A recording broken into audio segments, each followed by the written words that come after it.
Hmm. Assalamualaikum warahmatullahi wabarakatuh. Selamat datang teman-teman, balik lagi bersama saya Abi.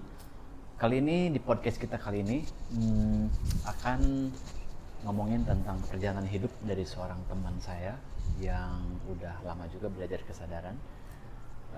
Beliau seorang wanita yang sangat penyabar, seorang perempuan yang cukup aktif dalam berbagi tentang hal-hal inspiratif kepada banyak orang. Maka kali ini kita sambut Mbak Saski. Halo Mbak Saski. Halo Mas Abi. Terima kasih banyak udah Terima datang kasih. ke podcast saya. Iya, sama-sama.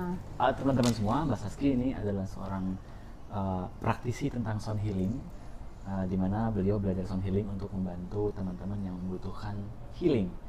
Dan sesuai dengan podcast kita kali ini bernuansa healing spiritual, sehingga bisa membersamai teman-teman menyembuhkan stres, releasing stres, emosi, dan juga perasaan-perasaan yang ganggu. Itu bisa pakai sound healing, benar nggak? Benar, Oke, banget. nanti kita praktek itu ya. Kalau Ya. nanti alatnya bawa. Oke, boleh. Oke. Ya. Makasih ya. Ya, makasih Aku Mas kesana Abi. dulu ya. Silakan.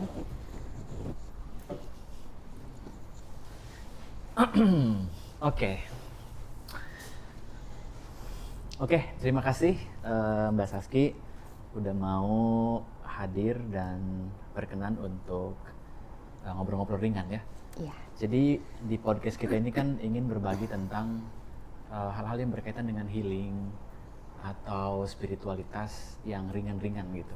Orang kalau ngomong spiritual kan biasanya ada yang memaknainya tinggi gitu kan, harus punya kesadaran yang tinggi atau yang magic atau yang gelap. Enggak, bagi saya spiritual adalah hal-hal sederhana yang bisa membawa kehidupan lebih bahagia gitu ya. Setuju. Dan biasanya akan berkaitan dengan bagaimana kita sembuh dari luka-luka masa lalu gitu ya, atau pikiran-pikiran yang mengganggu.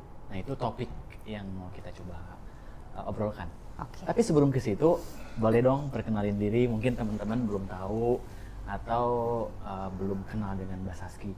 Nama, kemudian pengalaman masa kecil, tinggal di mana, pendidikan, dan macam-macam. Boleh ya? Oke, boleh banget Mas Abi. Thank you sebelumnya Mas Abi. Hai semuanya, namaku Saski. Aku saat ini sebenarnya ibu rumah tangga. Oke. Background kuliahku sendiri sebenarnya hukum. Oke. Aku berprofesi sebagai notaris, tapi dalam perjalanannya, karena setelah menjadi notaris itu hamil, punya anak, hamil lagi, dalam perjalanannya itu menjadi tidak aktif di profesi notaris itu sendiri. Walaupun sudah dapat license-nya. Ya, sudah dapat license di Kota Tangerang. Oke. Nah, dan seperjalanannya itu dalam setahun belakangan ini aku aktif di yang tadi Mas Abi udah cerita, aku ngambil sertifikat sound healing oleh Sound Healing Indonesia, Singing Bowl Indonesia, dan saat ini aku sedang juga menjalani kegiatan komunitas titik tengah yang kita bangun bersama teman-teman. Intinya untuk mengajak teman-teman bareng bertumbuh, saling bertumbuh di kesadaran jalan awakening. Oke. Kenapa tertarik dengan sound healing? Aku mau dari situ dulu sebentar ya. Kenapa Mbak Saski? Ini manggilnya Ibu, Mbak, Teteh?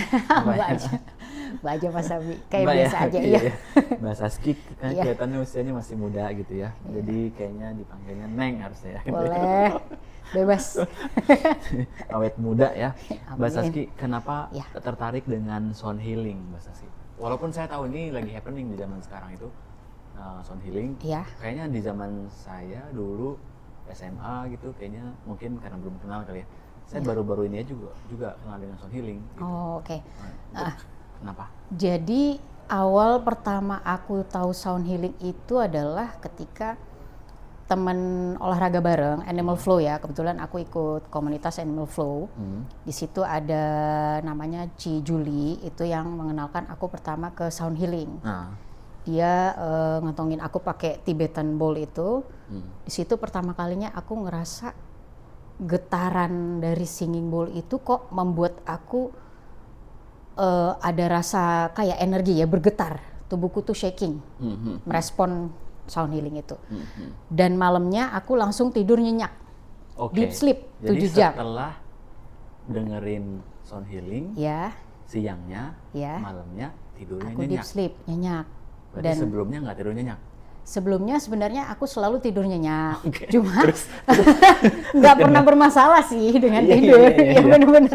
Soalnya kan bisa aja kemarinnya nggak tidur nyenyak nih, Iya, bulan iya. kemarin gitu ya, bulan begitu. Saya dia tidur nyenyak gitu. Ya, nah gini biasanya aku memang selalu tidur nyenyak, cuma Oke. awalnya tuh harus ada rutinitas, misalnya ngebaca Oke. atau nonton dulu YouTube sebentar Oke. untuk ngebuat ngantuknya. Oke. Nah ini di hari aku di sound healing itu kok malamnya langsung tidur kayak gitu, langsung nyenyak, langsung tidur aja tanpa harus ada rutinitas yang mengawali tidur. Oh. Gitu.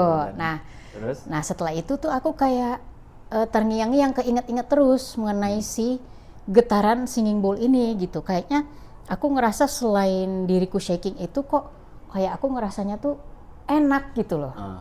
Satu dalam diriku tuh mengalami enak gitu loh pokoknya. Kayak apa ya? Enaknya tuh apa ya? Kayak Iya. Aku lagi juga menggambarkan enak tuh kayak gimana ya. Gitu. Kalau misalnya tidurnya kan enak jelas. ya jelas. Nah Ya kan? pada saat aku kena getaran itu tuh kok kayak aku ngerasa pulang. Nah bisa nggak aku ngerasa kayak feels pulang. like home gitu. Kayak aku tuh pernah nginget getaran itu gitu. Oke. Ngerasanya gitu. Nah ternyata setelah akhirnya aku ikut workshop sound healing karena aku tertarik itu.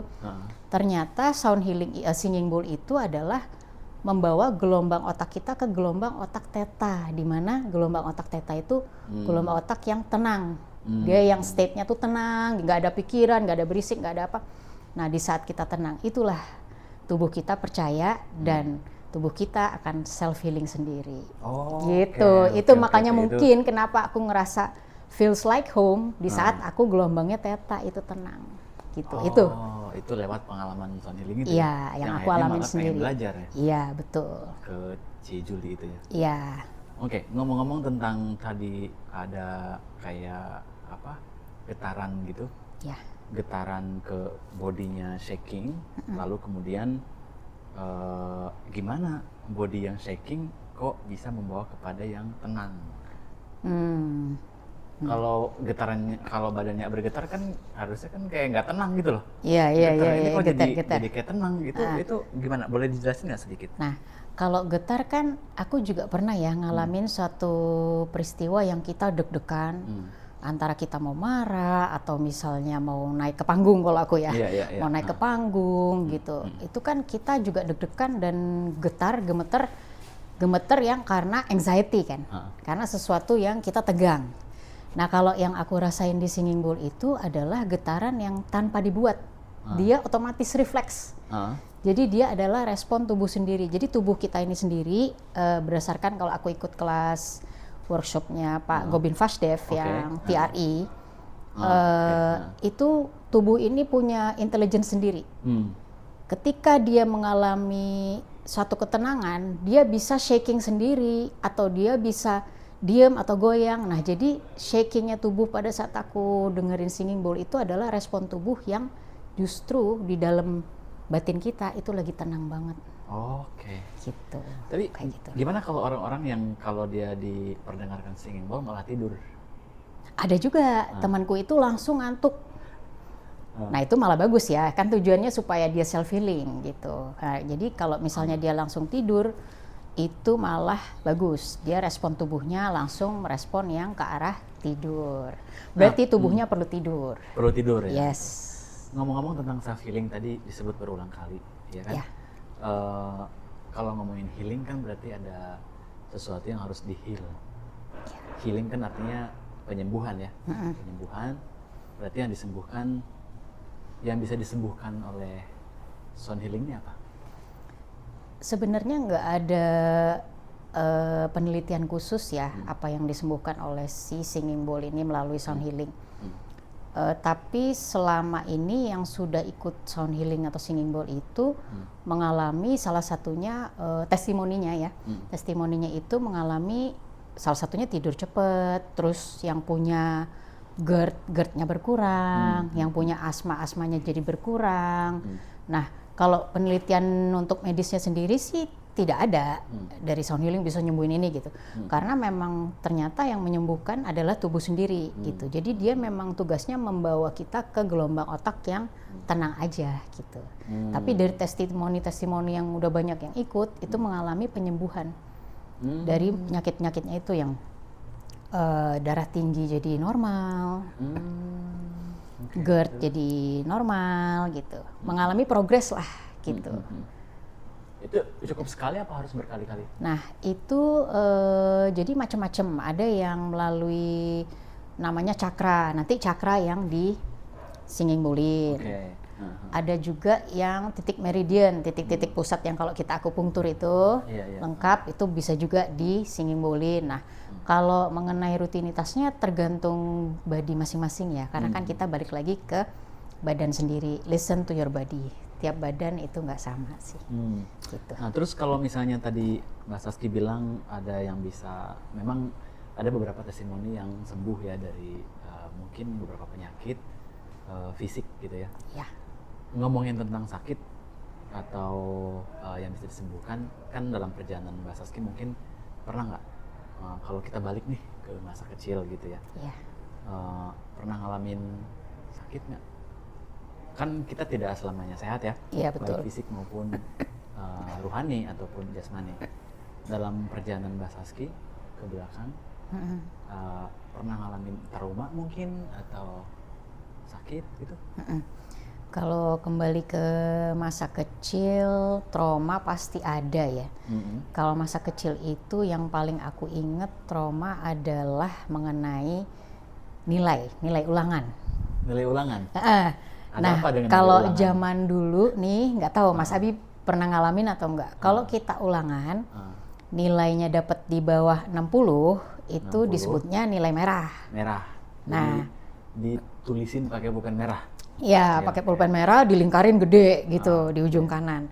Nah, kalau kita dapat nilai merah, kita harus bawa kertas ulangan itu pulang ke rumah dan harus ditanda tangan oleh orang tua. Besokannya harus dibawa lagi ke gurunya, ditunjukin, udah ditanda tangan orang tua, udah mengetahui. Gitu. Nah, itu sih rasanya kalau setiap dapat nilai merah, wah nggak karuan tuh, pasti orang tua marah di rumah. Bentuk marahnya boleh tahu nggak kayak gimana biasanya? Marahnya tuh lebih ke tone suaranya meningkat, meninggi, terus menanyakan kenapa kamu belajar nggak gitu. Aku sudah belajar, terutama aku biasanya matematik ya yang dapat nilai merah. Dan memang aku tidak mengerti, aku sudah dilesin oleh guru, aku juga tidak mengerti gitu. Memang nggak nyambung aja matematik. Memang agak dongong gitu ya. Memang nggak di situ, memang nggak di situ. Nah, terus suatu saat ya udahlah, itu udah langganan ya nilai merah matematik gitu. Suatu saat aku dapat nilai merahnya yang mata pelajaran IPS. Itu sesuatu banget baru. Nggak tanggung-tanggung lagi, dapatnya 20 waktu itu. 20? Berarti yang benar cuma 2 dong? Iya, cuma 2. Kalau ada 10 soalnya cuma 2 yang benar. Cuma 2. Terus? Nah, itu bukan berlebihan ya, maksudnya mungkin di situ orang tuaku marahnya lebih dari yang biasanya aku bawa kertas ulangan itu, dan disitulah aku ngalamin, di situ aku kaget ya. Aku kaget dan ngerasa sakit sih, rasanya sakit gitu karena kok di situ aku mikir yang masih kecil, waktu itu aku kelas 4 SD deh, kalau nggak salah. Usia berapa ya kalau kelas 4 tuh sekitar 9 tahun ya, 8 atau 9. 9 tahun ya? 9 tahun. 10 tahun. Aku ngerasanya kok sampai segininya ya gitu. Memang aku tahu aku nggak belajar maksimal, tapi aku ngerasa kok sampai segininya ya. Dan itu membuatku sampai sekarang tuh kalau ngelihat nilai merah atau bolpen merah, masih ada ya rasanya. kayak rasa trauma gitu. Masih ada ya rasanya? Masih ada, ngelihat tinta merah tuh masih ada kayak gimana gitu, karena merah tuh udah ini banget lah di zaman dulu. Saking terlalu sering dapat nilai merah kali ya? Iya. Terus? Kayak gitu, dan hal itu juga yang membuatku pertama kali berbohong, karena setelah kejadian si yang IPS dapat nilai merah itu, disitulah aku baru punya ide, nextnya aku akan coba bikin tanda tangan, memalsukan tanda tangan orang tua. Jadi begitu dapat nilai raport, terus ternyata ada merahnya, Bukan nilai ulangan. Oh, bukan Mas rapot Abi. ya? Bukan nilai ulangan. Nilai Ulangan. kertas ulangan. Nextnya setiap ada nilai kertas ulangan yang nilainya merah, disitulah aku baru beride pertama kali untuk mencoba menirukan tanda tangan orang tua. Supaya tidak dimarahi. Iya, supaya orang tua tidak mengetahui dong. Tidak mengetahui, nilai kemudian merah. nggak marah-marah. Iya, gitu. Teman-teman jangan diikutin ya. Dan guru percaya ya aja. Guru percaya karena aku latihan terus Mirip kan, sampai mirip, benar-benar mirip banget. Iya. Gitu. Kayaknya itu skill yang harus dikuasai oleh anak-anak biar nggak dimarahin orang tuanya ya. Tapi kayaknya sekarang udah nggak ada kayak gitu ya. Sekarang udah nggak ada kayak gitu. Iya, Karena bagus lah. mudah-mudahan tidak juga ketularkan ke Mbak Saski ketika ngajarin anak-anak, Iya. nggak marahin ya. Gitu. Iya. Walaupun kayaknya masih ada ya. Kalau itu hal itu juga aku sebenarnya tidak suka dibohongi kan sebenarnya, terutama dari keluarga terdekat ya gitu. Iya. Jadi aku berusaha sebisa mungkin nih anak-anak kalaupun dapat nilainya jelek, kayak waktu itu pernah anakku dapat nilai jelek, ya aku tanya aja kenapa nilainya jelek. Padahal walaupun udah greget juga ya. Iya. normally moms do gitu. Dia nggak bisa, katanya nggak ngerti. Ya udah, aku panggil guru les, dia nggak ngerti juga. Akhirnya aku yang ngajarin. Nah di situ dia ngerti dan nilainya malah bagus. Jadi aku berusaha mencari kenapa sih, kok nggak ngertinya kenapa gitu. Apa cara ngajar gurunya kah gitu kan? Apa dia tidak suka materinya? Kalau misalnya dia tidak suka materinya, di bagian mana yang dia nggak suka, kayak gitu. Bakat juga jadi guru. Suka juga sih ngajarin Iya. anak-anak dari kecil. Aku yang ngajarin. Good. Nah, Gitu. waktu kecil Mbak Saski, tadi kan kita masih ngomongin masa kecil. Ya, Ada cita-cita paling absurd nggak yang mungkin nggak tercapai gitu? cita-cita paling Cita-cita. absurd ya. Iya, yang kalau dipikir-pikir tuh kayaknya tuh kok bisa ya punya cita-cita kayak gitu. Oh gitu. Oke. Saya kan dulu misalnya punya cita-cita pengen jadi normal lah, anak kecil biasa pengen jadi polisi, jadi dokter, Oh, jadi pilot iya. gitu kan, yang gede-gede gitu kan. Iya. Jadi kalau dipikir ngapain ya gue pengen jadi pilot gitu, ngapain ya pengen jadi polisi ataupun Iya. jadi dokter gitu. Aku ada satu sih. Aku tuh dulu kalau yang paling absurd tuh pengen banget jadi pramugari. Karena Jadi pramugari? pramugari. Karena gara-gara aku ngelihat pramugari tuh keren pada saat nyontohin demoin pakai pelampung gitu loh. Pelampung Kan ya? dia pakai gitu, terus iya. prit gitu, serat gitu kan lampunya nyala. Gitu. Nyala. Nah itu gara-gara itu aja aku pengen jadi pramugari. Padahal waktu kecil aku tuh paling nggak tahan banget naik pesawat, selalu mabuk udara. Pasti muntah. Jadi begitu masuk pesawat pasti nyiapin kantong itu yang ada papernya itu Buat siap-siap untuk muntah. siap-siap muntah. Gitu. Tapi kok cita-citanya pengen jadi pramugari gitu. Itu sih yang paling absurd. Dan nggak kesampaian ya? Nggak kesampaian. Iya. Mikirnya udah ngapain ya dulu ya, kok mikir pramugari keren gara-gara demo pelampung itu. Berarti dari kecil sudah biasa naik pesawat ya? Dari kecil iya, soalnya dulu papa aku itu pindah-pindah tugasnya. Jadi waktu kecil setelah aku lahir di Jakarta, aku langsung pindah ke Ambon 5 tahun. Terus setelah itu tugasnya pindah lagi ke Bekasi, lalu ke Bandung. Jadi setiap tahun angkatan sekolah itu nggak pernah sampai habis. Oke. Misalnya di tengah-tengah kelas 2 harus pindah, gitu. Jadi aku banyak sekali mengalami penyesuaian adaptasi dengan orang-orang, maksudnya anak-anak yang dengan suku-suku yang berbeda. Gitu. Kalau waktu jadi anak-anak, Iya. Mbak Saski tipe orang yang kayak gimana? Bandel kah, penurut kah, yang suka bikin orang tua istighfar melulu? Aku yang biasa aja sih, yang penurut sih, lebih cenderung patuh banget ya.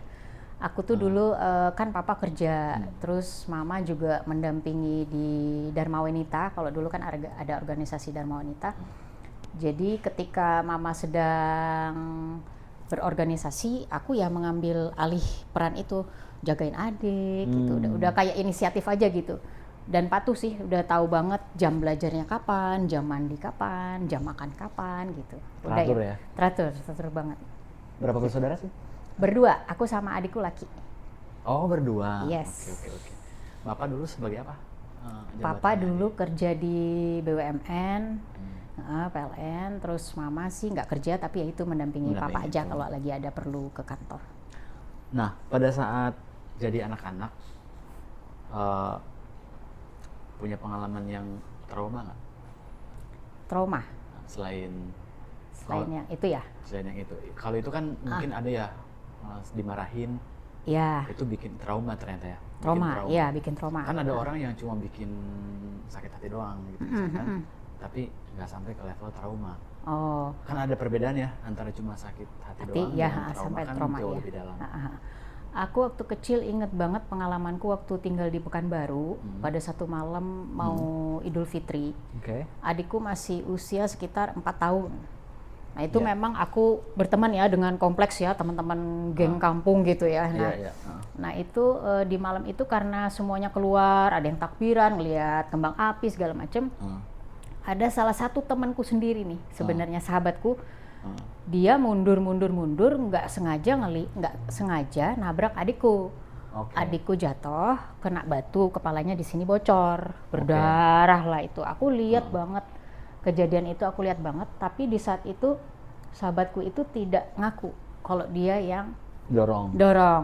walaupun itu tidak sengaja ya. Iya. Aku menerima itu tidak sengaja gitu. Tapi di usiaku segitu, aku nggak terimanya kok dia nggak ngaku aja gitu. Walaupun aku terima dia itu nggak sengaja. Nah, yang buat aku trauma itu adalah adikku bocor sampai yang harus ke RS malam itu gitu. Dan sama si sahabatku ini akhirnya aku jadi bermusuhan. Padahal kita deket, dia sebelah rumah aku tetangga gitu. Nah, di situ aku traumanya adalah punya sahabat ternyata, padahal usia kecil ya, punya sahabat ternyata nggak bisa juga ya melindungi adikku gitu. Padahal aku di situ konsepnya kan sahabat pastinya mestinya ngelindungin keluargaku juga dong, karena aku juga sama keluarga dia deket gitu. Nah traumanya adalah ternyata sahabat tidak selalu bisa cover you and your family gitu di situ. Di situ sih kepercayaan ya, lebih kepada kepercayaan. Padahal aku juga bilang nggak apa-apa kalau kamu ngaku, kita juga terima kok, itu tidak sengaja namanya lagi main. Enggak, bukan aku yang Karena dorong. dia nggak ngakunya itu loh yang bikin. Dia nggak ngakunya itu, dan dia tetap bilang sampai akhir bukan dia yang dorong adik aku. Gitu.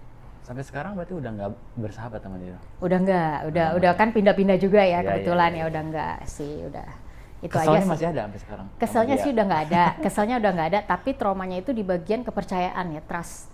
Jadi susah buat nge-trust dengan orang? Nge-trust dengan sahabat, trust, tapi tidak sepenuhnya percaya. Sebagai aku mungkin mempercayakan aku sebagai sahabat orang daripada orang itu sebagai sahabatku gitu.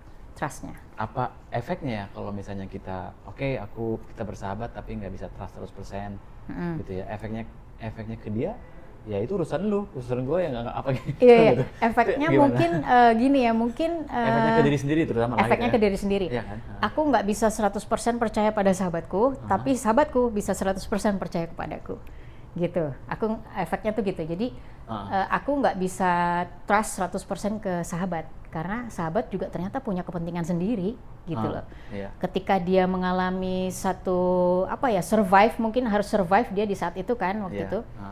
Dia mungkin akan balikin fakta gitu. Kalau misalnya Mbak Saski yang berada di posisi dia, jatuhin atau ngedorong adik temennya, bocor gitu ya, terus kan itu panik ya? Iya panik. Gitu. Apakah akan jujur juga atau enggak, bukan gue gitu? Kalau aku bukan mungkin. Kalau aku pasti spontan minta maaf. Oke. Aku spontan minta maaf dan mungkin langsung ngebantuin. Gimana apa gitu, kayak gitu. Tapi yang pertama kebayang pasti aku minta maaf sih. Minta maaf dan merasa nggak enak banget. Itu pasti. Aku ngerasa nggak enak pasti. Apalagi itu adiknya sahabat kan.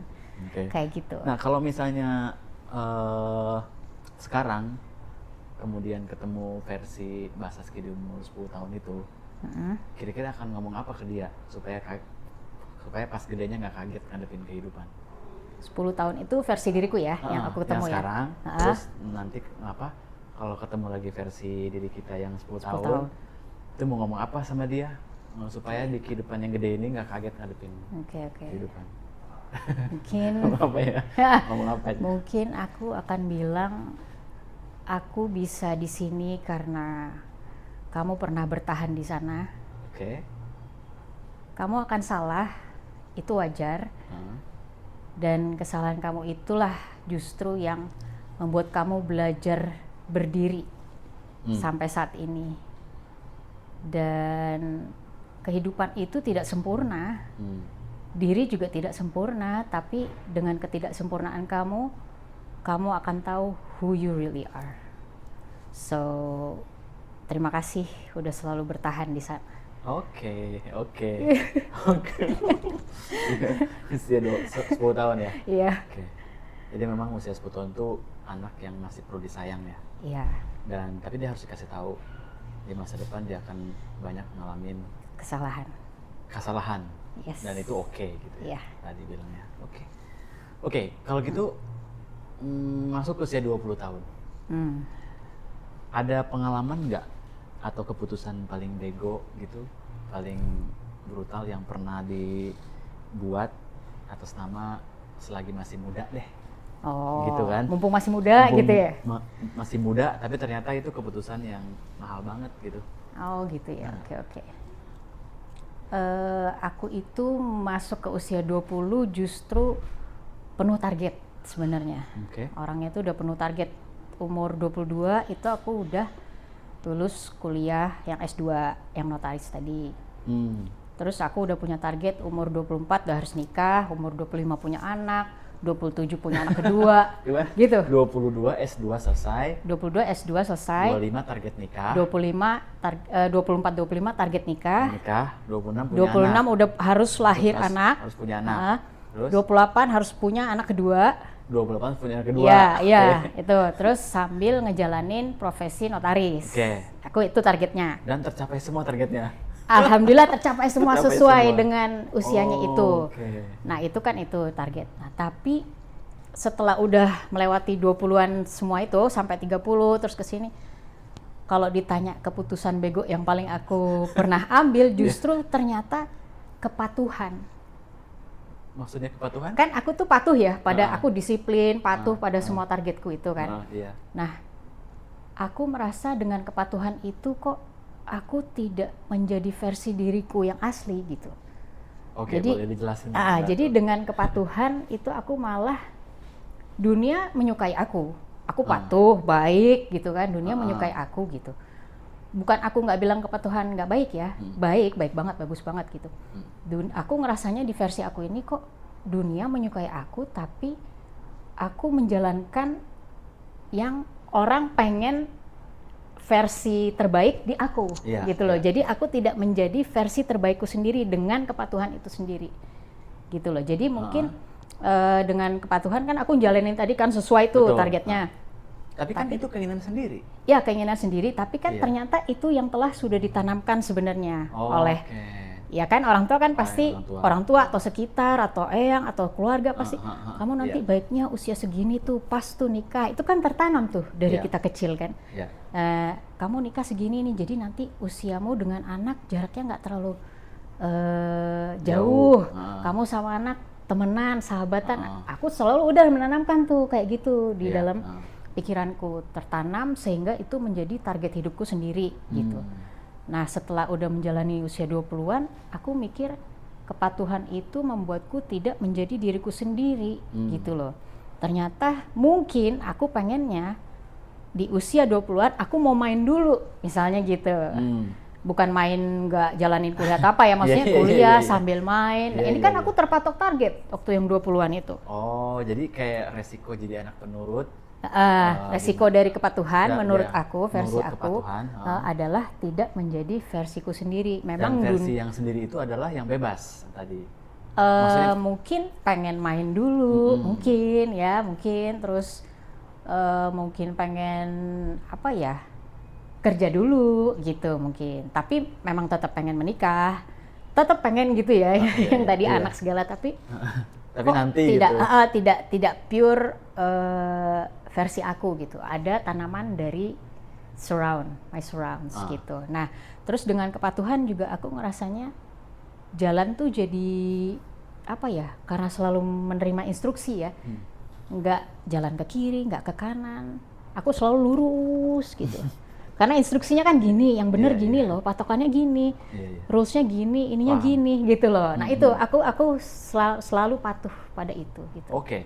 Terus kalau sekarang udah di usia sekarang terus ngomong ke anak usia 20 tahun, Apa yang mau diomongin? Ke versiku atau ke anakku nih? Ke versi Mas Abi. Mbak Saskia yang usia 20 tahun. Oh, versiku yang usia 20 tahun. Kalau tadi kan usia 10 tahun. 10 tahun, iya. Ya kan? Sekarang usia 20 tahun. Usia 20 tahun ya. Supaya nggak Aku kaget. lebih pengen ngomong, kamu jujurlah pada diri sendiri, Oke. gitu ya. Apapun yang kamu rasa itu jujur untuk dirimu, ambillah itu gitu loh. Karena kita tidak pernah tahu gitu loh. Dengan kamu jujur itu kan kamu sebenarnya sudah menghargai dirimu. Oke. Ya ikutilah, terima, accept yourself, Heeh. true to yourself gitu loh. Karena dengan true to yourself balik lagi, ya kamu kembali kepada diri sejatimu gitu. Oke. Semesta juga akan kasih aja jalannya kan, nggak cuma jalan lurus Iya, menuju betul. Roma kan, ada jalan kiri kanan, banyak jalan menuju Roma. Kayak gitu sih yang aku mau bilang. Nah, terus jadi ke anak usia 20 tahun yang dia udah mulai bisa ngerti tentang hidup ya, karena udah lulus kuliah kan. Iya. Kalau bisa ya lakukan apa yang kamu pengen lakukan Iya. dengan hati dan kebebasan yang kamu punya kan gitu. Iya. Tapi gara-gara ada yang harus diturutin jadi nggak kejadian kan gitu. Maksudnya Iya. Jalannya lain. jalannya jadi lain kan Iya, gitu ya. iya betul Mas Oke. Adi. Nah, pernah nggak dalam hidup ada salah jurusan? Salah jurusan. Salah jurusan sehingga salah jurusan tuh maksudnya sebenarnya salah ambil keputusan ya. Oh, oke. Aku ngerasa Iya. selain yang tadi misalnya. Ah, aku kan awalnya cita-cita ingin menjadi dokter ya. Kalau misalnya beneran jurusan Jadi dokter ya. pengen banget. Kalau itu bukan absurd, memang pengen karena aku memang dari kecil suka nolong orang, nolong saya kalau lagi luka atau apa gitu, dan tidak jijian gitu. Dan ternyata waktu menjelang naik kelas penjurusan ke IPA atau IPS, aku sempat jatuh di kamar mandi, kepalaku Oke. kena. Jatuh di kamar mandi. Tiba-tiba aja gitu ya jatuh, kepleset. Nah terus itu aku dicek ke rumah sakit. Nah itu kan proses selama 2 minggu. Padahal di situ adalah masa ujian untuk penentuan kita masuk nilai IPA atau nilai IPS, kelas IPS atau IPA. Waktu itu kan gitu ya pembagiannya. Oke. Nah akhirnya sampai proses rumah sakit itu sampai menjadikan aku tidak bisa masuk ke kelas IPA karena nilainya kurang berapa poin gitu. Oke. Nah akhirnya di situ aku ngerasa aku salah ambil jurusan ya karena IPS kan jadinya. Iya. Terus? Tapi ternyata setelah itu kan di situ masih tolong Pak ini masih nggak nyeklek ya apa sih pesan yang dikasih gitu. Iya. Nah ternyata setelah aku ikut jurusan hukum, masuk notaris, aku menyukainya gitu, terus ketemu jodohku, suamiku di situ, dan ya udah aku jadi di notaris segala macam. Oh ternyata memang ini jalan yang Tuhan pilih buat aku, karena kalau nggak gini mungkin kalau aku ke kedokteran aku akan super sibuk dan mungkin belum menikah atau punya anak sekarang yang udah dikaruniai dan nggak ketemu jodoh suamiku yang ini gitu. Jadi ternyata salah jurusan itu membawa hikmah ya gitu. Mungkin awalnya kamu ngerasa ini salah, ini bukan pilihan gue, ini bukan yang benar buat gue, tapi ternyata ada hikmah, selalu ada hikmah di situ yang Allah pengen kamu jalanin yang ini gitu. Pernah ada sedikit penyesalan nggak dengan jurusan yang sekarang? Jurusan yang Nggak, sekarang, maksudnya begitu tadi bilang. Ya dengan cara salah jurusan aku bisa ketemu jodohku Ya, gitu ya. dan punya anak dan juga punya kerjaan ini notaris. Pernah ada sedikit penyesalan nggak dengan situasi kayak gitu? Coba kalau aku jurusan dokter, aku dapetnya dokter gitu. Contohnya gitu. Iya, pernah, Oh, gitu ya. karena balik lagi kayak gitu iya. ya, kebetulan kakek aku tuh dokter. Oke. Ibuku kan anaknya kakek aku, sering tuh bantuin ini, iyalah, nanti itu pasti. ini ya, kamu jadi dokter. Selalu ada tanaman, salah satu anak jadi dokter gitu. Nah, memang ada sedikit penyesalan ada waktu masuk ke Oke. hukum itu ada, ambil hukum nih mestinya kan aku dokter, aku di ini mestinya di sini. Tapi but then setelah aku menjalani itu semua, aku realize oh ternyata memang di sini ya. Mungkin kalau kemarin aku kuliah dokter, aku nggak mampu sendiri karena kan ada hitung-hitungan, ada segala macam dan lebih berat tugasnya. Mungkin memang bukan itu yang Allah kasih buatku. Aku tidak mampu mungkin di situ. Jadi ya udah di sini. Penyesalan ada, tapi kemudian ditarik garis hikmahnya. Oh ya udah menerima akhirnya. Dan itu bukan sesuatu yang salah ya ternyata dalam hidup. Maksudnya bukan sesuatu yang harus banget disesali walaupun ada penyesalan, Ya, karena kita nggak bisa jalan mundur ya, ke belakang. ya, Dan bagi banyak orang proses penerimaan untuk kehidupan sekarang itu kadang struggle gitu ya. struggle, iya. Struggle.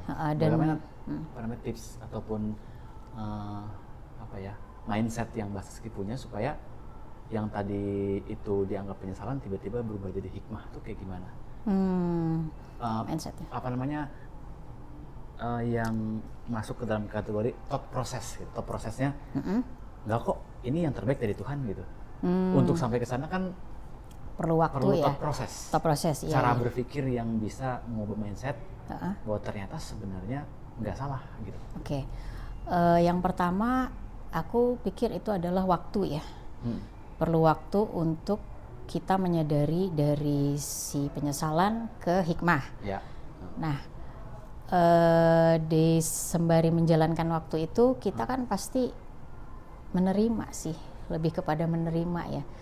Karena ternyata yang jelek itu adalah suatu jalan loh, gitu. Yang jelek itu adalah suatu jalan kamu untuk menuju yang baik, gitu. Gimana kamu ngerasain ada baik kalau enggak ada jelek dulu, gitu. Kan selalu gitu ya kalau misalnya tentang dualitas, ada buruk, ada baik gitu. Aku juga pernah belajar dari Pak Wayan Mustika, gimana kamu ngerasain manis kalau kamu nggak nyobain pahit, gitu lah ya kan. Gimana kamu tahu dia baik kalau kamu nggak tahu buruk tuh kayak gimana, gitu. Jadi kalau ditanya mindsetnya ya lebih kepada menerima dan waktu, karena yang akan ngejawab tuh ya penerimaan dan waktu. Oke. Gitu. Nah, dalam proses perjalanan hidup kayak gitu, siapa orang yang paling ajaib yang hadir dalam hidupnya Mbak Saski? Orang paling ajaib Yang itu misalnya, yang paling nyadarin banget itu adalah 2 tahun terakhir ini sih. Ada 2 tahun terakhir. ada 6 orang. 6 Boleh orang. ya? Boleh dong. Yang ngancurin pola pikir lama, Ya, ya. sehingga jadi diri yang baru, yang lebih sehat, lebih bahagia lebih itu bahagia. siapa? Yang pertama itu nggak in a row ya, tapi aku sebut. Yang pertama itu Gobind Vashdev. Oke. Pak Gobind itu Siapa itu Pak Gobind? Pak Gobind itu adalah hard worker. Jadi pekerja hati. Pak Gobind itu Hard worker. Saya dengarnya hard worker, pekerja keras. Oh, Bukan enggak, ya? hard Hati, ya? Hard worker. Oke, hard worker, pekerja hati. Pekerja keras. Bekerjanya dari hati ke hati. Iya, dari Begitu hati ke ya? hati. Jadi Bener, begitu dari iya hati ke benar. hati. Hard worker. Jadi Pak Gobind itu punya workshop Buteyko Breathing namanya. Itu sebenarnya Buteyko Breathing itu aku belajar dari Pak Gobind mengenai napas itu adalah jembatan antara pikiran dan body. Ketika napas itu selaras, pelan dan cukup, itu pikiran kita otomatis akan tenang dan nggak berisik, gitu ya. Dari Pak Gobind juga aku belajar bahwa ketika kita mengganti kacamata kita, kita tuh nggak melabel orang lagi. Kita nggak melabel semua situasi apapun, karena sebenarnya semua itu adalah netral. Kita yang bikin pikiran kita itu melabel, oh dia buruk, oh dia baik loh, oh ini nggak enak, oh ini baik, ini bahagia. Gitu. Bahkan sebenarnya bahagia aja itu sebenarnya label. Gitu, kayak gitu. Itu yang pertama Pak Gobind. Iya, Pak Gobind ya. Jadi, Pak Gobind Vashdev. Vashdev. Ngerubah banget itu. Itu ngerubah banget pola. Jadinya aku tidak melihat lagi orang ini, misalnya yang tadinya aku pertama awalnya kenal orang, ini orang nyolot, enggak. Karena kita nggak pernah tahu struggle orang masing-masing beda. Gitu loh. Terus kenapa bisa sampai ketemu Pak Gobind Vashdev? Nah, ketemu Pak Gobind Vashdev itu awalnya 2 tahun lalu, aku ngalamin radang sendi. Radang sendi. Tiba-tiba satu hari aku nggak bisa gerak, sakit semuanya, tangan, radang sendi kayak di sayat pisau tapi nggak tajam, di radang-radang sendi-sendi kecil. Setelah proses lama, aku cek ke dokter segala macam, ternyata aku ada ciri-ciri autoimun, tapi dokter nggak bisa diagnosis autoimun juga karena tidak tegak gitu loh. Nah, karena tidak tegak. Tidak tegak, lupusnya kurang, si ininya kurang. Misalnya autoimun di sini, aku tuh nggak sampai situ. Hasil darahnya tuh di les semua gitu. Jadi dokter nggak bisa diagnosa aku autoimun, tapi ada satu hasil darah aku C3 komplement namanya. Dia itu mencirikan kalau autoimunnya aktif, tapi belum tentu juga. Gitu. Emang kalau autoimun tuh kayak gimana? Autoimun itu kalau misalnya kayak aku radang sendi segala itu mungkin sepertinya kenanya rheumatoid arthritis kayak gitu. Terus ada juga yang lupus itu misalnya di sini kayak moon merah kayak gitu, macam-macam ya, banyak banget jenisnya, banyak banget, dan itu harus dicek satu-satu. Aku ngalamin tuh, sempat ikut cek anak profile namanya. Terus? Dan ternyata tidak tegak kan, jadi diagnosa nggak ada. Nah terus aku dikasih obat sama dokter, obat autoimun yang dosis kecil. Gunanya bukan untuk nyembuhin, tapi untuk mencegah organ rusak kalau seandainya beneran autoimun. Jadi walaupun dokter nggak ngasih kesimpulan atau diagnosis kena autoimun, ada kemungkinan. Yes. Oh, ada kemungkinan. Iya, autoimun. ada kemungkinan autoimun. Iya. Terus? Nah, baru kemudian dikasih obat itu Hyloquin sama dokter autoimun. Aku pergi ke spesialis dokter autoimun. Terus? Nah, terus maintain obat itu, tapi obat itu bukan buat nyembuhin. Jadi aku tetap buat preventif supaya kalau memang ada autoimun, organku nggak rusak, organ tubuh yang lain. Cuma mencegah aja fungsi obatnya. Nah, terus udah gitu, setelah itu aku, tapi tetap ada dong berarti radang sendinya. Nah, hubungannya dengan Gobin Pasdev? Nah, aku mulai tuh mencari, aku ketemu dengan nomor 2 nih yang tadi yang orang ajaib itu, namanya Kezia Yamamoto, pejuang autoimun warrior. Dia 8 tahun udah remisi dari autoimun, udah lepas obat. Nah, dia salah satunya yang ngajarin aku breathing pertamanya. Orang mana itu? Orang Indonesia. Namanya kayak Jepang gitu? Iya, namanya kayak Jepang, Kezia Yamamoto. Iya. Nah, itu dia ngajarin aku grounding, ya, terkonek dengan kulit, dengan alam, terus ngajarin aku breathing. Breathingnya namanya breath box breathing. Baru 3 kali breathing kok aku udah mendingan nih radang sendinya. Mulai berkurang. Aku tanya, Kak Kes, kamu belajar breathing di mana? Aku belajar dengan Gobin Pasdev di Buteyko Breathing. Iya. Lalu mulai muncul tuh di feed Instagram aku. Ya udah, akhirnya aku ikut Pak Gobin ya. Singkat ceritanya aku ikut itu full course, dan aku ngejalanin latihan 5 kali sehari. Udah radang sendinya sekarang udah nggak ada. Walaupun si C3 komplemennya masih ada. Tapi gejala-gejala yang tadi aku alamin awal udah sembuh semua, nggak ada. Berkat salah satunya breathing itu. Kayak gitu. Boleh sedikit dipraktekin nggak? Breathing itu kayak gimana sih? Kok nafas doang bisa bikin? Jadi breathingnya itu pertama ada, kita pakai aplikasi ya, namanya Advanced Buteyko Indonesia. Jadi pertamanya itu kita tahan napas, ya sekuat yang kita bisa.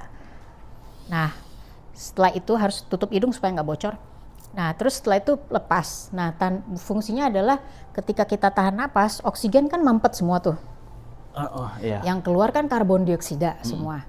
Nah, ketika kita lepas, oksigen yang tadinya mampet kayak selang gitu loh, selang ditahan, begitu dibuka, brus, semuanya keluar. Oksigen itu keluar yang benar tadi kan udah mendesak-desak terus keluar.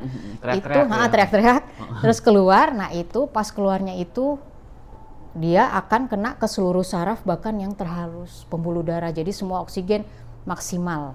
Jadi di dalam maksudnya memberikan kejutan gitu ke sistem dalam tubuh gara-gara tadi ditahan, lalu dilepaskan tiba-tiba. Lalu itu membuat maksimalnya oksigen ke dalam seluruh pembuluh darah. Dan setelah itu kita ada yang namanya slow breath. Itu yang paling pentingnya, very slow breath itu. Kita napas sepelan mungkin, tarik sepelan mungkin, sesedikit mungkin. Itu kan ada haus udara tuh, akan haus udara. Nah, di haus udara itulah lancarnya oksigen ke seluruh pembuluh darah. Boleh nanti langsung kalau ke boleh. Nah, terus enggak ini efeknya ke begitu tadi dihembuskan nafasnya, kemudian oksigen mengalir ke seluruh tubuh. Emang itu ada efeknya ke penyakit autoimun? Nah, dengan lancar maksimalnya oksigen ke seluruh pembuluh darah sampai yang terhalus di dalam otak, itu kan membuat organ-organ fresh lagi. Mendapat asupan oksigen yang baru kan. Yang tadinya mungkin nggak sampai ke otak, nggak sampai ke pembuluh-pembuluh darah terkecil gitu. Nah itu di aku ngerasain banget radang sendi itu udah berkurang.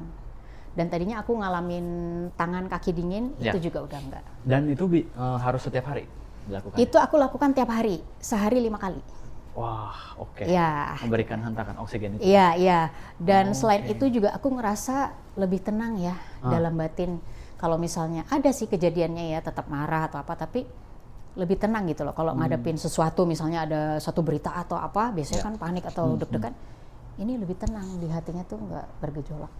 Gitu. Nice.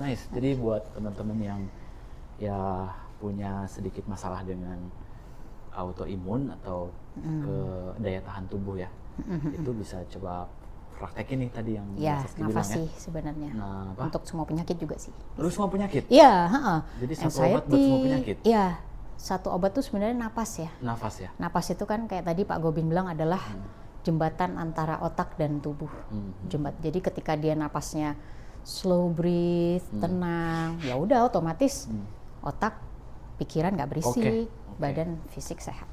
Gitu. Yang ketiga, tadi kan baru 2 disebutin Ya. orang yang paling berpengaruh atau ajaib. Yang ketiga? Yang ketiga bertiga, 3 fakir.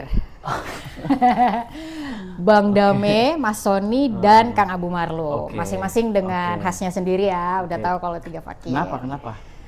Bang Dame, dari Bang Dame aku belajar self inquiry. Itu memeriksa ke dalam diri sendiri, misalnya kita lagi marah atau ngerasa orang itu marah, kenapa nih sebenarnya siapa yang marah? Gitu. Sadari napas, itu yang paling penting banget. Pertama ya, kalau kita marah, dari Bang Dame aku inget banget itu langsung sadari napas. Begitu kita sadar napas, conscious breathness, balik lagi ke napas ya. Balik ke napas tadi ya. Begitu kita sadar tarik napas, langsung sadar loh, kemarahan itu sebenarnya bukan kita. Tapi, dia adalah berjarak dengan kita. Dengan gitu. Kemarahan. Dengan kemarahan. Hei, kemarahan, kamu jangan di sini. Iya, gitu ya. kamu bukan aku. Kamu bukan aku. Gitu ya. Kayak tadi. Aku, jadi sebenarnya bukan aku marah, aku sedang marah. Kalau aku marah kan aku sama marah bersatu. Gitu. Kalau aku sedang marah, marah di luar aku. Gitu. Jadi itu bisa menurunkan tensi emosional ya? Iya, dan juga sadar ya. Kalau tadi kan nafasnya ditahan, dia teriak-teriak, lepaskan aku gitu ya. Iya. Kalau sekarang marahnya ada di marahnya di luar gitu. Terus Mas Sony ya. Mas Sony, dari Mas Sony aku belajar mengenai keberlimpahan sih. Keberlimpahan bahwa sebenarnya itu vibrasi. Kalau kita berdoa, misalnya kita mau berdoa mau punya uang gitu ya. Tapi di hati kita ngerasanya, aduh nggak ada nih, nggak mungkin, kan nggak align antara yang kita minta dengan yang kita rasa. Itu vibrasi, semesta akan vibrasi. Jadi kalau misalnya kita mau tetap di situ bahagia, rich atau apa ya, vibrasinya ditimbulin seolah-olah ya, bukan seolah-olah, kita ngerasanya udah berlimpah karena sebenarnya Tuhan sendiri sudah memberikan kita tuh keberlimpahan loh. Yang kamu jalani itu ya udah keberlimpahan. Itu aku belajar dari Mas Sony. Ya. Ngomong-ngomong tentang keberlimpahan, pernah ngalamin satu fase hidup kesulitan finansial nggak? Pasti pernah ya, pasti pernah. Awal-awal pernikahan itu namanya suami baru kerja, terus aku waktu itu langsung hamil kan, sesuai dengan vibrasi. Target dan vibrasi ya ternyata ya, baru tahu. Presisi ya? Ya presisi banget, bener-bener abis nikah langsung hamil bulan berikutnya. Nah itu sempat kaget juga karena kan harus ke dokter, biaya dokter mahal gitu. Sementara waktu awal-awal itu kan harus balik 2 minggu kemudian, 2 minggu, sebulan, baru sebulan sekali. Nah itu sempat bingung ya karena suami juga mau jual motor, satu-satunya kaki kita gitu, jalan gitu. Tapi ya ada dukungan kuat sih dari orang tua, maksudnya dukungan, ayo kamu bisa, ini kan kamu sedang merintis gitu loh. Ayo jangan dijual, nggak boleh dijual motornya. Padahal udah bingung banget itu, kita juga sendiri udah bingung. Nah kalau dijual gimana ngatur? Ya paling ya mungkin naik umum atau gimana kan lebih murah ya. Kalau motor kan bensin segala macam. Nah itu di situ nggak lama, bukan nggak lama sih. Setelah lahir suami keterima di kantor ya itu yang dia di situ mulai pekerjaannya mulai naik gitu. situ. Ternyata pernah ngalamin fase itu juga ya? Ngalamin. Dan Iya. itu normal ya? Normal, karena kan ya berputar ya. Belum kenal dunia keberlimpahan tadi ya? Ya, belum bisa narik vibrasi. Oh, iya. Belum ngerti. Oke. Dan sekarang setelah bisa narik, menggunakan yang di Mas Sony ajarkan tadi udah cukup Iya. stabil. Ya, alhamdulillah. Ya. Alhamdulillah. Iya. Walaupun susah juga Alhamdulillahnya. ternyata ya gitu, tapi kalau ingat makanya terus datang ke kajian Mas Sony itu untuk sebenarnya untuk remind sih. Remind bahwa oh iya ya, semua yang dikasih oleh Tuhan itu sebenarnya sudah berlimpah. Kita aja yang mikirnya itu nggak berlimpah gitu. Oke. Dari satu aja napas, kita dari minum, Iya. kalau misalnya benar-benar conscious, minum itu bisa sampai ngerasa kealirin tuh tenggorokan basah, itu udah berlimpah banget. Jadi merasa Udah joy ya? Iya, Enak ya? joy, bliss. Oke. Terus selain Mas Sony? Kang Abu Marlo. Kang Abu, oke. Dari Kang Abu Marlo aku belajar hidup tuh di saat ini, di present moment. Kini, saat ini, dan sekarang. Di Karena sini. yang back past itu ilusi, future belum tentu ada. Oke. Jadi eternal itu ya saat ini di sini. Ketika saat ini di sini ya kita hidup mindful. Disitulah keberlimpahan terjadi juga. Oke. Saling nyambung. Saling nyambung ya. Jadi Iya. dalam hidup Mas Saski itu 3 fakir tuh bantu banget ya. Bantu banget. Ngasih mindset Iya. yang enak gitu untuk jalan hidup ya. Iya, yang termasuk apa ya, kayak pengingat, selalu pengingat sih. Oke, next. Selain itu tadi katanya ada 6. Nextnya Dokter Apa itu? Iwayan Mustika. Oh, Pak Wayan Bapak lagi, Pak Guru. Wayan nih. Bapak Guru. Dari Pak Pak Wayan, Wayan ya. aku belajar banyak sih, terutama mengenai kita sebenarnya semua menyatu ya dengan semesta. Kita tuh anak-anak semesta yang dirindukan pulang oleh Bapak Ibu semesta dan dualitas tadi. Gimana kita nggak akan ngerasain kehidupan kalau nggak ada kematian gitu, pahit, manis, asam garam, dan yang terakhir gimana kita merasa rindu kalau nggak ada keterpisahan. Was, udah masuk ke ranah spiritual kayaknya kalau gini. Oke. Pelan-pelan. Terus yang terakhir, tadi sudah 6 ya? udah. 6 ya. Oke. Terus berarti dalam hidup Mbak Saski itu pernah nggak sih satu hidup ngerasa pernah gagal nggak? Pernah gagal? Atau semuanya terus berhasil gitu? Ada sih, kegagalan pasti ada ya. Aku justru merasa pernah gagal adalah dalam keluarga sendiri, karena yang pertama ya terutamanya adalah profesi notaris itu yang tidak aku jalankan. Itu aku merasa gagal karena kan gimana pun juga itu adalah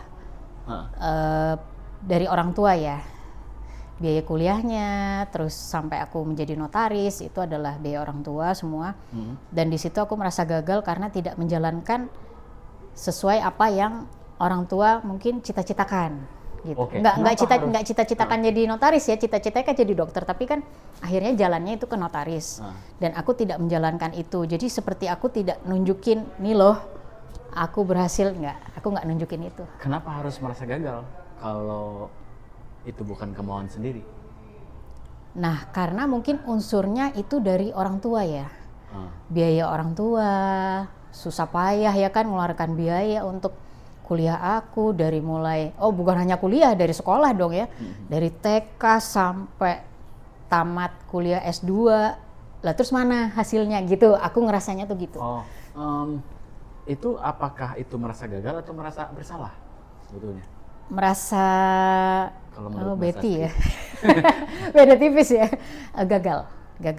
Karena gagal. aku juga tidak menjalani profesi itu. Sebenarnya kan itu sebenarnya profesi tugasku kan, menjadi notaris itu sebenarnya jalannya. Tapi aku tidak menjalaninya selain dari biaya orang tua dan aku tidak menjalaninya, jadi aku merasa itu kegagalan sih buatku. Kegagalannya karena nggak suka atau memang profesi lain lebih menarik? Kegagalannya awalnya itu karena tadi ya, karena kondisi kan, anak lahir, aku hamil lagi, terus suami juga tadinya kan masih perlu sokongan kerja kan dari istri, tapi terus kemudian sampai tidak perlu lagi, alhamdulillah gitu. Nah itu menjadikan aku kondisi yang udah enak gitu loh. Memang terjebak itu tipis banget, tipis banget. Ya kan aku jadi menjalani peranku sebagai ibu rumah tangga memang salah satu cita-citaku juga dari kecil gitu, pengen jadi ibu rumah tangga yang ngurusin anak full. Itu tercapai gitu. Tapi kok di satu sisi yang profesi yang mestinya aku jalankan, karirnya ini untuk membantu masyarakat juga kan, notaris. Kok enggak? Nah, di situ aku merasa gagalnya itu. Kok ada satu titik di mana aku nggak ngejalanin nih yang satu nih, si notaris ini gitu. Kalau ada waktu yang bisa diulang, tetap mau dijalanin nggak yang notaris tadi itu? Kalau ada waktu bisa diulang? Ya kan bilangnya tadi karena aku udah langsung lahir ngurus anak. Iya, keburu enak ya kan. Tapi kalau sekarang kan anak mungkin udah besar, udah punya waktu banyak.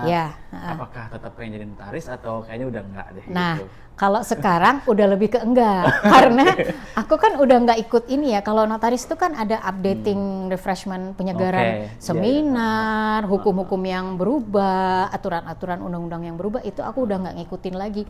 Jadi kalau untuk sekarang sih aku lebih ke nggak nerusin ya, walaupun masih aku tahan itu. Gelar notarisnya masih ada. Masih ada? Masih jalan.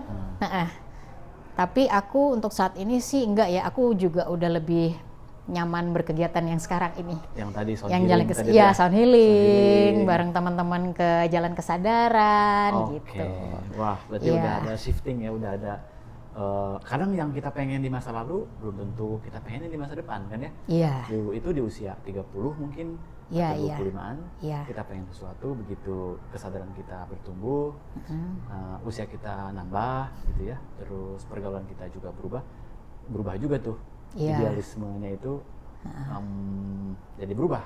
Iya benar berubah. Walaupun tadi meninggalkan tetap rasa gagal. Sebenarnya kalau aku sih bilangnya nggak gagal ya, itu cuma nggak kepengen banget aja. Kayaknya nggak kepengen banget, soalnya kalau kepengen banget sih si yang kepengen itu pasti nungguin. Begitu sudah selesai nih, punya anak selesai, maksudnya udah gede, terus udah punya waktu, kayaknya aku bakal mulai lagi nih. Mungkin karena nggak kepengen banget kali. Atau mungkin dulu ketika pengennya mau ngejar sukses.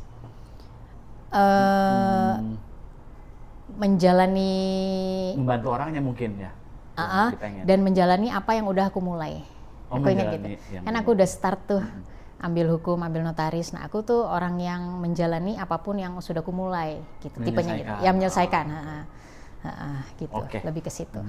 Menarik ya. Jadi satu perjalanan bikin excited, dan kalau ngeliat ke belakang kok bisa ya gitu. Iya. Kayak gitu. Terus di tengah kehidupan yang seperti sekarang ini, yang kelihatannya udah mulai enak gitu ya, udah mulai stabil, karena udah melewati berbagai macam fase tadi, ya kan, menikah, punya suaminya alhamdulillah mungkin sudah lebih stabil, anak-anak udah cukup stabil juga gitu ya. Sekolah. Ada nggak kebenaran pahit yang akhirnya bisa Mbak Saski terima dan itu jauh lebih enteng ngejalaninnya? Kebenaran ya lebih kepada ini ya, hal atau peristiwa yang tidak mengenakan seperti sakit atau buruk, atau misalnya di saat aku ini anak ini misalnya tidak sesuai dengan kemauan tidak kemauan, misalnya nih dapat laporan dari guru dia tidak atau ada peristiwa lain yang dianggap mungkin bandel atau apa, untuk lebih bisa menerima aja ya. Nah, kalau gitu setelah melewati semuanya itu, apa yang sering dilakukan, tips, mungkin trik dalam kehidupan supaya tetap bisa teguh ngelewatin semua itu dan sekarang bisa lebih happy, enjoy ngejalanin apapun kehidupan Saski? Selain yang menerima tadi, itu aku ada rutinitas sih sebenarnya. Yang aku lakuin tuh ada. Pagi-pagi tuh aku bangun, latihan napas dulu, itu meditasi, berdiam diri aja, nggak ada sound, nggak ada apa, nggak ada zikir, nggak ada apa, berdiam diri, berdamai dengan diri sendiri. Itu akan lebih bisa membuat aku tenang sih ngadepin untuk penerimaan tadi ya. Karena kan memang jalan ini sebenarnya hidup ini as it is kan. Kalau kata Bang Dame itu life as it is itu ya menerima hidup apa adanya. Mau dikasihnya buruk ya terima gitu. Kalau balik lagi ke Mas Sony, berdasarkan experience. Kalau misalnya buruk itu kan menurut kamu buruk. Sebenarnya kan ada keberkahan, ada kerahmatan, semuanya ini kan rahmat gitu. Nah jadi lebih kepada menerima aja kayak gitu, dan untuk kita menghadapinya diri sendiri adalah salah satunya sih aku dengan napas tadi, meditasi, dan kadang-kadang nggak perlu terlalu yang ribet atau heboh. Sekedar kalau aku sekedar jalan di atas rumput aja nyeker, udah bikin senang. Grounding itu udah seneng banget rasanya gitu. Atau sekedar nyeduh teh 3 menit kita berdiam sama si teh aja sendiri tanpa scrolling, tanpa apa. Itu udah bikin kita bisa lebih mindful dan ngebantu untuk menerima. Mungkin nggak kalau keadaan kayak gitu diterapkan di usia 20, 25, 30? Nah, yang sekarang. Mungkin banget sih ya. Aku malah pengen udah mulai dikit-dikit nih ngajak anakku, yuk coba yuk kita diam dulu, nggak HP atau apa untuk lebih menikmati, sadar napas gitu. Atau apa, kamu lakuin apa yang kamu senang apa misalnya. Kayak si anakku yang kedua ini suka banget bikin scramble egg misalnya. Nah dia meditate-nya di situ. Pada saat bikin scramble egg itu dari mulai pecahin telur, dia ngaduk, dia sendiri kan dengan dirinya kan. Nah itu meditasi. Jadi kadang-kadang meditasi atau berdiam diri nggak harus selalu duduk diam di tempat khusus gitu, tapi dengan kegiatan-kegiatan yang kita suka, itu kita udah meditate sendiri sih. Udah meditasi sendiri. Meditasi sendiri. Yang dimana tujuannya buat bikin hati kita jauh lebih enak, tenang, happy gitu. Karena sebenarnya bahagia itu bukan dicari, udah ada di dalam. Bahagia itu menurutku udah ada di dalam. Kita aja yang pantikin kapan nih munculnya gitu. Yang terakhir, satu tips singkat, mungkin sederhana buat apa pesan buat teman-teman yang sedang ada di fase mungkin sedang ngalamin masa setelah dia menikah, kemudian punya anak, kemudian lagi struggle dengan rumah tangga gitu ya, atau dengan kehidupan yang serba modern sekarang ini, menurut Mbak Saski. Satu dari aku sih, berhenti membandingkan hidup kita dengan timeline hidup orang lain. Karena perjalanan ini sebenarnya bukan perlombaan. Perjalanan hidup itu masing-masing orang berbeda. Kita mungkin tidak ketinggalan kereta, tapi kita hanya berdiri di peron yang berbeda gitu. Jadi ya enjoy aja proses waktumu sampai sini, ya udah di situ. Karena sebenarnya pelan atau terlambat itu bukan kegagalan, tapi justru proses kita bertumbuh untuk mencapai yang terbaik untuk diri kita sendiri.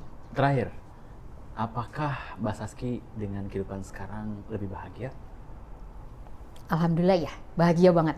Terutamanya yang sekarang, yang setelah aku mengalami sakit yang aku alamin sendiri itu, aku lebih menemukan kebahagiaan yang bukan dari luar, tapi dari dalam diriku sendiri. Karena ternyata itu tadi, kebahagiaan itu bukan dicari di luar, bukan karena orang lain, tapi karena dirimu sendiri, dari dalam. Dan satu lagi terakhir, apakah keluarga Mbak Saski, anak, suami bahagia dengan Mbak Saski? Bahagia banget. Dan mereka sampai bilang, anak-anak bilang, Mom, you look happier now, gitu. Dan mereka lebih easy denganku. Lebih easy, lebih dari dulu memang deket, tapi sekarang lebih easy, lebih ngobrol, lebih nggak takut atau gimana. Suamiku juga bahagia, semuanya bahagia. Thank you Mbak Saski. Thank you Mas Abi, thank you so much. Terima Saski. Thank you so much Mas Abi. Terima kasih banyak ya. Terima kasih banyak Mas Abi, thank you so much. Salam sehat dan bahagia. Terima kasih. Ya, dadah. Itulah tadi teman-teman semua obrolan saya dengan Mbak Saski. Cukup menginspirasi perjalanan anak-anak muda ya, yang berkarir, kemudian menikah, punya anak, kemudian sampai bisa menemukan titik keseimbangan dalam hidup. Dan di sekarang Mbak Saski terlihat bahagia. Mudah-mudahan Mbak Saski, anaknya, suaminya, keluarganya juga terus mengalami kebahagiaan dan bisa berbagi buat siapapun di dunia ini. Thank you, sampai jumpa di episode berikutnya.